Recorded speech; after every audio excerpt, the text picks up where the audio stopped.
Hello' নমস্কাৰ। আৰু এয়া সন্ধিয়া বাজিছে মোটামুটি 7টা।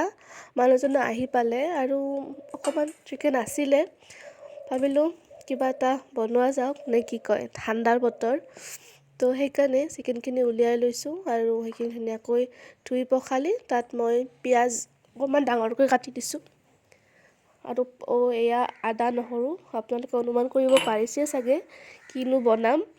তো সেয়াই আৰু সেয়া অকণমান একদম আধা চামুচমানহে দিছোঁ চয়া চচ, এইখিনি দিলে ভাল হয় আৰু তাৰপিছত মই আৰু ইয়াত দি আছোঁ অকণমান কেচাপ, টমেটো কেচাপ। তাৰপিছত এতিয়া ইয়াত দিছোঁ নিমখ।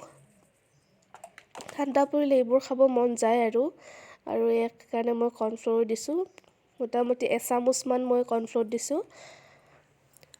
সন্ধিয়া টাইমত এনেকৈ কিবা এটা পালে ভাল লাগে নে কি কয়, আপোনালোকে ক'বচোন সন্ধিয়া আপোনালোকৰ কিবা খাব মন যায়নে। তাৰপিছত মই গৰম মছলা দিছোঁ, এয়া কাশ্মীৰী ৰেড চিলি পাউডাৰ দিছোঁ। তাৰপিছত মই ইয়াত চিকেন মছলাও অকণমান দিছোঁ। তাৰপিছত আৰু এই গোটেইখিনি ধুনীয়াকৈ মই মিক্স কৰি ল'ম আৰু মিক্স কৰি মই মোটামুটি আধা ঘণ্টামানে ৰাখিছোঁ, কাৰণ অলৰেডি 7টা বাজি গৈছিলে, তো বেছি টাইম ৰখা নাই। তাৰপিছত আৰু মই ধুনীয়াকৈ এয়া গেছটো জ্বলাই লৈছোঁ আৰু তাৰপিছত সেয়া এইখনতে আৰু এনেকৈ চিকেন পুৰা খাই চাওঁ নে কি কয়।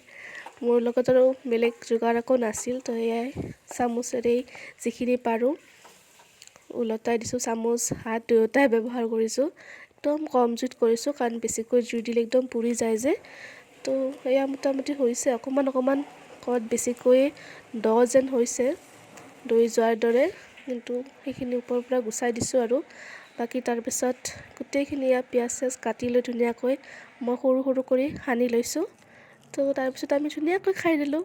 আজিলৈ আহিছোঁ দেই, বাই, সকলো ভালে থাকক।